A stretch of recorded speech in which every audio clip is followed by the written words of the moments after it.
वक्त की बड़ी खबर का रुख करते हैं। आपको बताते हैं नोएडा से इस वक्त की बड़ी खबर आ रही है। सुपरटेक बिल्डर की संपत्ति की नहीं होगी नीलामी। सुपरटेक की 100 करोड़ की संपत्ति की नहीं होगी कोई नीलामी। रेरा ने जारी की थी करीब 300 आरसी बिल्डर की करीब 120 करोड़ की अचल संपत्ति की गई थी जब्त। एनसीएलटी ने सुपरटेक बिल्डर को दिवालिया घोषित किया।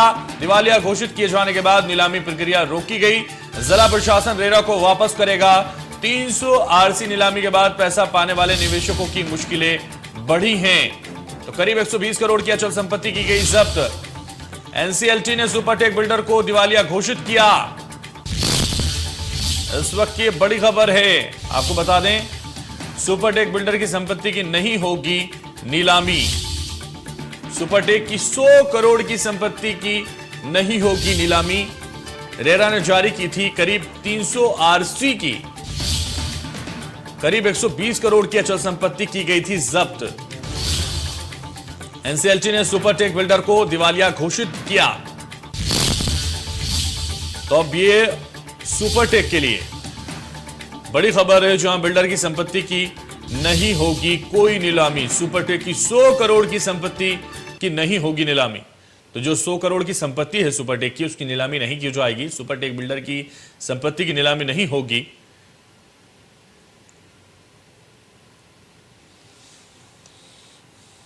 तो ज्यादा जानकारी के लिए हमारे संवाददाता अनिल चौधरी इस वक्त हमारे साथ जुड़ गए। अनिल, जिस तरह से ये सुपरटेक बिल्डर के लिए 100 करोड़ की जो संपत्ति है वो सब नीलामी नहीं होगी, हालांकि जो पहले कहा जा रहा था कि नीलामी हो सकती है, अब उसको लेकर क्या जानकारी आपके पास, क्या आदेश अब आए हैं?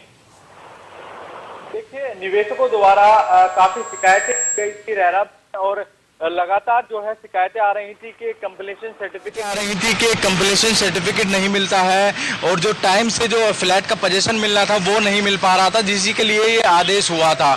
तो जब्तीकरण के आदेश हुए थे, पर उसके बाद में अब जो है साफ साफ कर दिया गया है कि अब इस तरीके की चीज़ें नहीं होंगी। तो कहीं ना कहीं जो निवेशक हैं उनकी परेशानी बढ़ रही है, क्योंकि नीलामी के लिए अब मना कर दिया गया है। एनसीएलटी ने मना किया है, उसने जब्ती का कार्रवाई जो है की गई थी।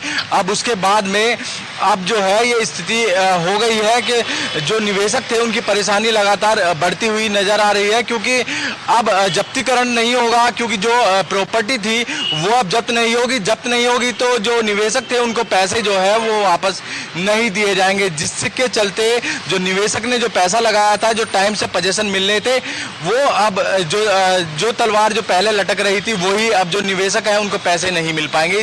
ये कहीं ना कहीं बड़ी समस्या जो है अब जो नोएडा के जो निवेशक थे, जो बिल्डर फ्लैट में पैसा लगा रहे थे, लगातार शिकायत कर रहे थे, उनको उम्मीदें थी कि अब पैसा मिल जाएगा, पर इस स्थिति की वजह से अब जो आदेश आया इसकी वजह से अब पैसा मिलना मुमकिन नहीं है, क्योंकि 300 आरसी जो है रेरा ने जो है जारी की थी, रिकवरी सर्टिफिकेट जो है जारी किया गया था, पर इस तरीके का आदेश आने के बाद में अब जो निवेशक है वो कहीं ना कहीं निराश है। जी, निवेशक निराश हैं, लेकिन जिस तरह से लगातार अब जो संपत्ति है वो जब्त भले ही न की जाए, लेकिन सुपरटेक की तरफ से जो जिसने निवेश किया था फ्लैट्स में या जो खरीदे गए थे फ्लैट्स, अब उनको फ्लैट मिल पाएंगे कि नहीं? उनके जो फ्लैट हैं वो तो जाहिर है उनको मिलेंगे ही।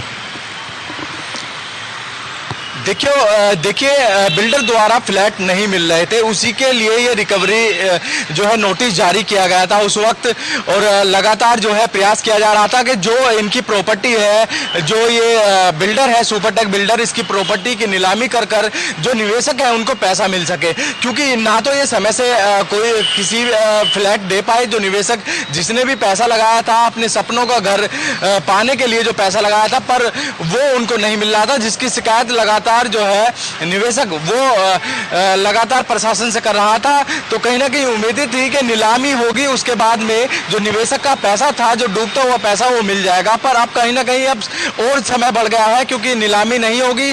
तो अब चिंता का विषय जो आम जनता है जिसने निवेश किया था उसके लिए ये समस्या का विषय बन गया है। जी, तो मनमानी सुपरटेक की होगी। चलिए, बहुत शुक्रिया अनिल चौधरी हमारे साथ जुड़ने के लिए।